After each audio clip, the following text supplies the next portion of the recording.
Hello, my name is Rocky Melcher. I've been voted as the student speaker by the senior class, and I wrote We love you, Rocky! Thank you. Thank you for choosing me, and I wrote this piece because it was inspired by what I've seen here at my 4 years at Niwot, especially this last semester. Let me concoct a staggering image in your mindscape. A valley whose reality is for a moment frozen, beautifully glistening, perfectly still, untouched by time, only can be known through the practice, making one wonder when is the end inevitable for this valley so sublime, its vivid green grass all around growing, twisting, sparkling streams constantly flowing. Butterflies glide as I spied them and cried. Flower petals burst, ornamenting the land, a myriad of color painted in the vast sky, so grand.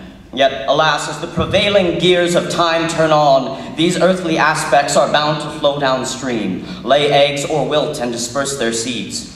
When we die, our bodies become the grass, and the antelope eat the grass. The sun gorgeously sets into the horizon each day to make way for the next. That time is nigh. And as the sun sets upon the glorious empire that is our senior class, you've blessed me with the great honor of speaking. A simple and flattered fellow who is by no means a teacher, student president, or valedictorian, but shall vocalize from their soul's emotional core. Some are fascinated by the most mundane of things. They are interested in the most plain of affairs and are enthralled with that which has no more than the mere hot air that which it is spoken with. I hope what I say to you might hold true meaning and power, inspire you, fill you with awe, or touch your heart. For in this sliver of twilight that I have, I utter my final phrases. Is this goodbye? This is no requiem, not a burial nor funeral. Let it be a celebration, bittersweet nonetheless. You may cry, but cheer vigorously with all your being as we set out on this maiden voyage. Congratulations, seniors, for a stupendous 4 years here at Niwot.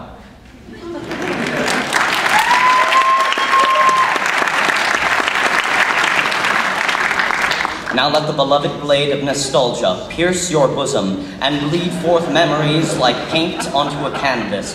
Red, the blood of angry men. Black, the dark of ages past. A world about to dawn, the night that ends at last. Green, the permeate embodiment of Niwot, from the rolling hills to the cottonwoods, from the tint of your lockers to the very curtains behind me. What am I leaving with?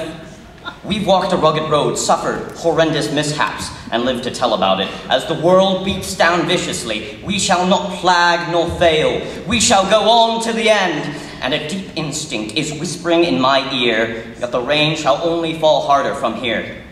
But in the face of tumult, we've witnessed wonder, forged fantastic beauty, and felt sheer bliss. We have laughed, we have cheered, and we shall roar. For as the sun gallops in the sky each day, may yet another brick of who we are be laid down.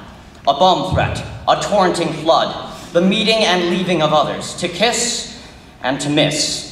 An invigorating whirlwind of concerts, games, clubs, plays, parties, family troubles, friends, and relationships. I pay the schoolmaster, but 'tis the schoolboys who educate my son, Ralph Waldo Emerson. Although I must thank and appreciate all the teachers who made a difference in our lives for their guidance, hard work, and passion for education, their devotion to this school and its students.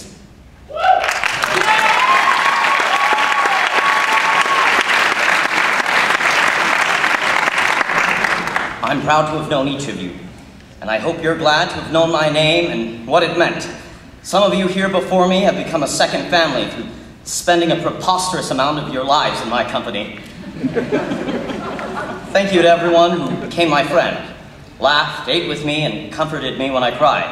Thank you to those who said either yes or no when I asked you out to date or a dance. Thank you to those who ever judged, disliked, or said something mean. Thank you all for helping me grow as an individual, From the freshmen who opened their eyes to find themselves in a whole new world, unfamiliar, that never expected, to the sophomores who grasped the reins and discovered new classmates.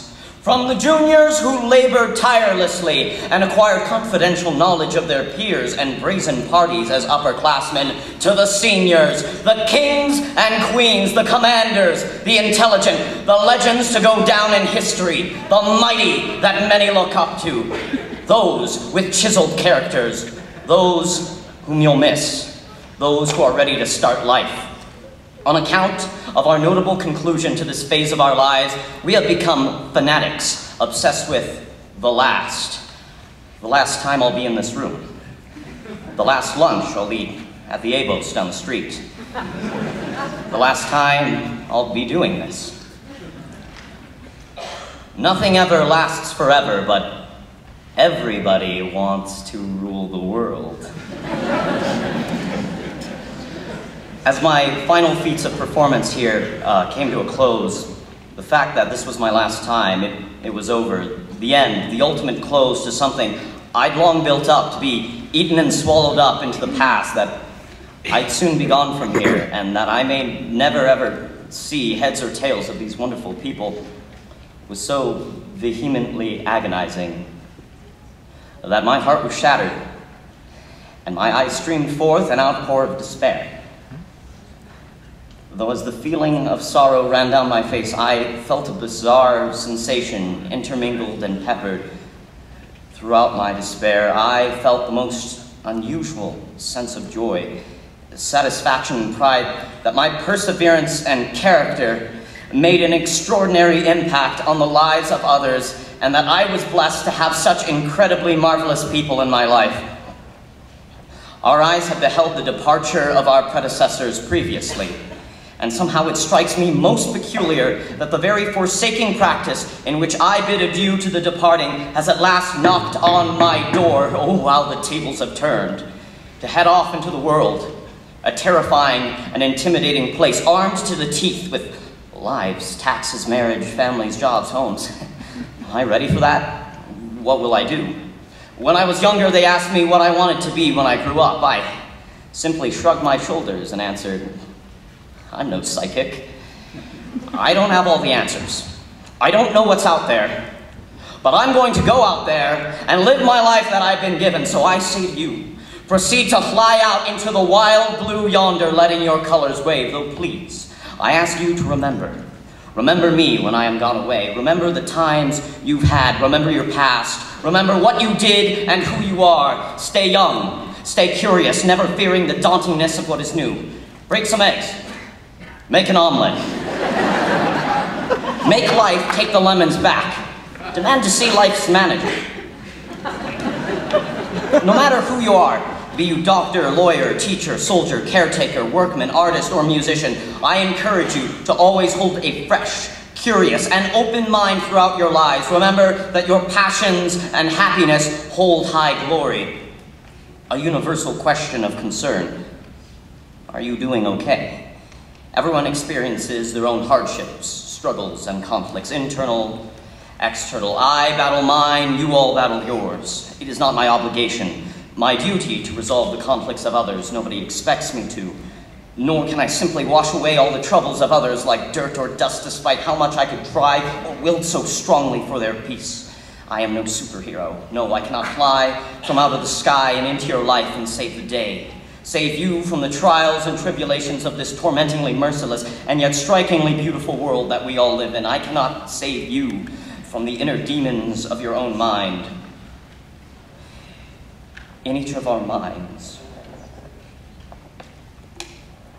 I cannot save you from the boundless cruelty of others.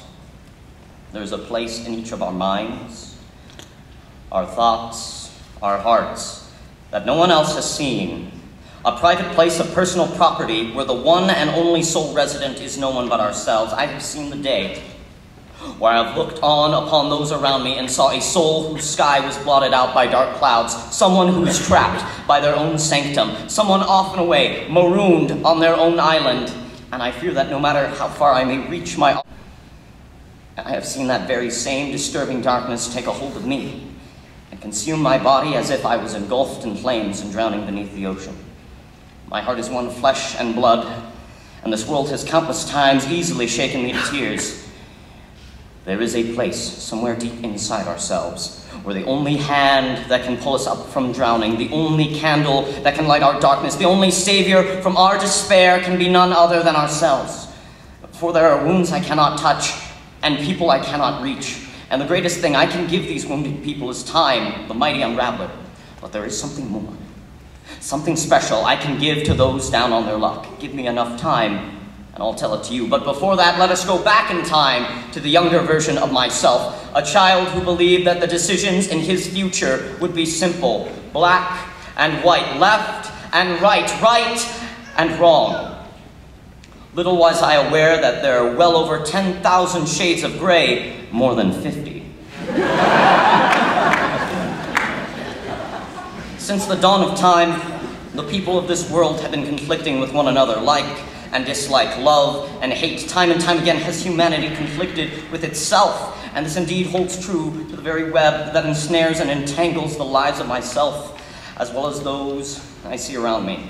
We've been caught up, twisted, and sometimes strangled by this web woven of disdain. They do not like her. She does not like him. He holds that man in hatred, and we do not like them. Thankfully, I consider all of you here to be my friends. I would love to walk down a path where I, Rocky, am a friend to all, but I am no saint. Try as I might, there are those today in the world still about, whose name I curse and whose actions I have not forgiven yet. But yet I implore each of you to show kindness, forgiveness, and understanding to those in your lives, and to show a compassionate mercy to those whose own spiteful mistakes have left them bare. For each and every one of us, as wanderers and adventurers of this perplexing earth, bear each their own burdens and hardships that we face. And although I may not always be able to possess the powerful strength to resolve your problems, or the insightful comprehension to fight your inner demons, or the paternal fortitude to protect you from others, or the wise sagacity to say the words that could comfort you, or the ability to reach you, despite this, there is without a doubt something special that I will always have, something that no matter what I can always give to you.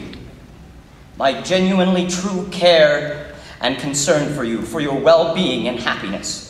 I openly offer to you my hand, and hope dearly that you take on such friendship and trust me as a worthy companion, and that these words, my words, are not ones of folly and deception. I speak from the bottom of my heart and soul, and I aspire to be someone who's true to their word and themselves. I give to you for your pains my love.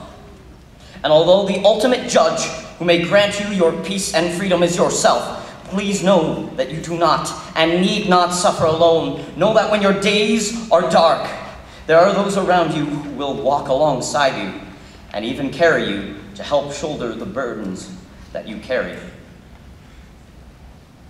In turn, may you help those same people in their troubled times. Because sometimes in our lives, we all have pain. Sing it with me. We all have sorrow, but if we are wise, we know that there's always tomorrow. Lean on me when you're not strong, and I'll be your friend. I'll help you carry on, for it won't be long till I'm gonna need somebody to lean on.